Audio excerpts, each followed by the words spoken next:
दोस्तों, welcome to our channel. इस video में हम जानेंगे ferrous ascorbate and folic acid tablet के बारे में, जिसमें खास तौर से हम बात करेंगे हेम्फर एक्सी टैबलेट के बारे में।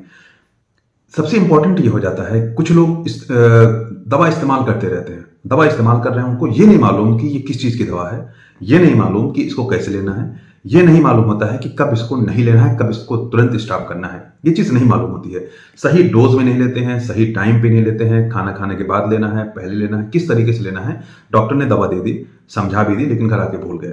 सही तरीके से दवा नहीं ले रहे हैं तो दवा आपको कभी भी फायदा नहीं करेगी। पहली चीज़ ये है, मैं 3-4 चीज़ों के बारे में बात करूंगा।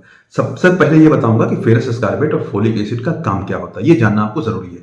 दूसरी बात मैं आपको ये बताऊंगा कि इसका सही डोज क्या होता है, कितनी मात्रा में आपको लेना है, दिन में कितनी बार आपको लेना है। तीसरी चीज मैं आपको ये बताऊंगा कि इसका नुकसान क्या हो सकता है।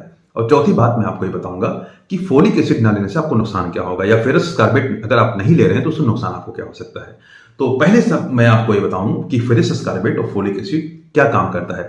फेरस एस्कॉर्बिट एक तरीके से, इसमें कोई भी टैबलेट आप लें, चाहे हेम्फर एक्सटी लें, चाहे आप फेरियम एक्सटी लें, चाहे आप ओरोफर एक्सटी लें, कोई भी टैबलेट आप ले सकते हैं। जो आपके डॉक्टर ने एडवाइस किया है वो आप टैबलेट लेंगे, उसमें फार्मूला आपका यही मिलने वाला है।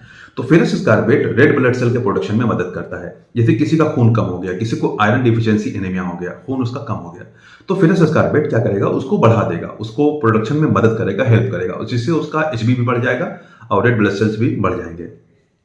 फोलिक एसिड क्या काम करेगा कि फोलिक एसिड एक तरीके से, जो बच्चा पेट में पल रहा है, आमतौर से प्रेग्नेंट जो फीमेल्स होती हैं उनमें ये दवा ज्यादा चलती है, उन्हीं में ज्यादा इस्तेमाल होती है, क्योंकि उनमें खून की कमी होने के चांसेस ज्यादा रहते हैं, या सप्लीमेंट के तौर पे चलता है, प्रोफाइलिसिस के तौर पे चलता है कि आगे चलकर उसको खून की कमी ना हो। तो जो पेट में बच्चा पल रहा है उसके लिए फोलिक एसिड बहुत जरूरी होता है, उसके ब्रेन को डेवलप करने के लिए, दिमाग को डेवलप करने के लिए, वरना बच्चा दिमाग से कमजोर हो सकता है। या फिर उसके स्पाइन को डेवलप करने के लिए, उसके नर्वस सिस्टम को डेवलप करने के लिए फोलिक एसिड बहुत ज्यादा जरूरी होता है। इसलिए अगर जो माँ पहले ट्राइमेस्टर में फर्स्ट जो पहले 3 महीने होते हैं, उसमें जो भी औरतें फोलिक एसिड का इस्तेमाल नहीं करती, उनके बच्चों में कंजेनाइटल बर्थ डिफेक्ट होने के चांसेस ज्यादा होते हैं। तो अब हम ये बात करेंगे कि इसका डोज क्या होता है, सही मात्रा में कैसे लेना है। तो अगर आपका एचबी लेवल कम है, अगर आपका खून 6 ग्राम है, 5 ग्राम है, तो आपके डॉक्टर आपको दिन में 2 बार, दिन में 3 बार एडवाइस कर सकते हैं। ये उन पे डिपेंड करता है कि वो किस हिसाब से देना चाहते हैं। लेकिन अगर आपका एचबी 9 है, 10 है, तो प्रोफाइलिसिस के तौर पे एहतियातन आपको दिन में 1 गोली आपके डॉक्टर एडवाइस कर सकते हैं। इस तरीके से ये दवा दी जाती है। अगर हम ये बात करें कि अगर इसको आप नहीं लेंगे तो क्या दिक्कत हो सकती है। अगर आप नहीं लेंगे, या प्रेगनेंसी में अगर आप नहीं लेते हैं, तो आपको खून की कमी हो सकती है, लास्ट टाइम पे, डिलीवरी के टाइम पे खून कम हो सकता है, जिसकी वजह से आपको बहुत ज्यादा दिक्कत हो सकती है। अगर नॉर्मल हुआ तो 8 ग्राम से कम अगर खून है तो नॉर्मल भी दिक्कत हो सकती है।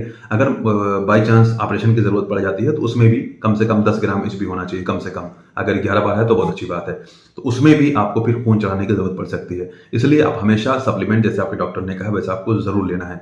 अगर हम ये बात करें कि इसका साइड इफेक्ट क्या हो सकता है, साइड इफेक्ट की बात करें तो पेट में दर्द, कॉन्स्टिपेशन, बदहजमी, या किसी को लैट्रिन ज़्यादा हो सकती है, किसी को कब्ज हो सकता है, ये इसका साइड इफेक्ट हो सकता है। तो दोस्तों, ये दवा आपके खून को बढ़ाने के लिए बहुत इंपॉर्टेंट है। अगर आपको ये वीडियो पसंद है, इस वीडियो को लाइक करिए, और कोई भी दवा का इस्तेमाल अपने डॉक्टर से कंसल्ट करने के बाद ही करिए।